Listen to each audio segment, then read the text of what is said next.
जोसा round one में कितनी रैंक तक सीट मिल सकती है। तो राउंड वन की बात की जाए तो अधिकतर बच्चों को राउंड वन में ही सीट अलॉट कर दी जाती है। अप्रोक्स 70 से 80% बच्चे होते हैं जिनको राउंड वन में सीट मिल जाती है। आईआईटीज़ की बात की जाए तो CRL 20,000 तक बच्चों को सीट दे दी जाती है, यानी कि 18 से 20,000 वाले बच्चों को भी सीट मिल जाती है। जिनकी थोड़ी बहुत रैंक अच्छी होती है और प्रेफरेंस गलत होती है तो उनको नेक्स्ट राउंड में सीट मिल जाती है, जैसे फर्स्ट राउंड में नहीं मिले तो आईआईटीज़ में CRL 20,000 के आसपास तक, और इसमें होम स्टेट कोटा होता नहीं है, तो इस वजह से यहाँ तक आपका लास्ट मान लो। और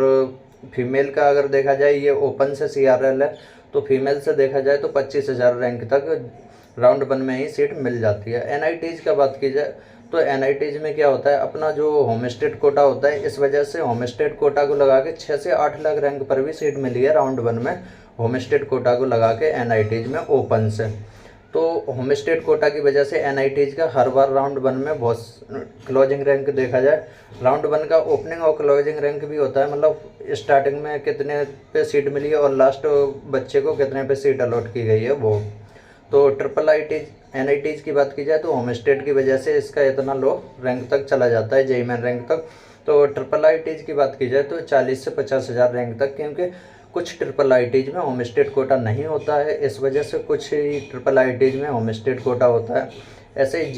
जीआईएफटीज़ में, कुछ जीआईएफटीज़ में तो होम स्टेट कोटा भी होता है, लेकिन उसके बावजूद कुछ में नहीं होता है, फिर भी 8 लाख तक क्यों जाती है। तो जीआईएफटीज़ में ऐसा होता है कि बहुत सारे बच्चों की चॉइस, मतलब बहुत सारे बच्चे होते हैं वो अपनी जो चॉइसेस हैं उसमें जीआईएफटीज़ को रखते नहीं हैं, तो इनकी जो लोअर ब्रांचेस होती हैं वो बहुत कम रैंक पर अलॉट कर दी जाती हैं राउंड वन में ही। तो अगर आपको राउंड वन में सीट मिल रही है तो बहुत अच्छी बात है, मान लो, क्योंकि आधे से ज़्यादा बच्चों को सीट राउंड वन में भी क्लियर कर दी जाती है कि उनकी रैंक पे कौन सी सीट मिलेगी।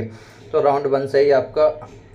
70% तक तो डिसाइड कर दिया जाता है कि हाँ सीट इन बच्चों को दे दी गई है, और जो बचे हुए बच्चों को राउंड 2 राउंड 3 वेट होता है, फिर उसके अकॉर्डिंग प्रेफरेंस वगैरह देखी जाती है, रैंक वगैरह देखी जाती है, उसके अकॉर्डिंग सीट मिलती रहती है। तो राउंड वन में ही लगभग डिसाइड कर दिया जाता है कि हाँ सीट कहाँ तक मिल सकती है।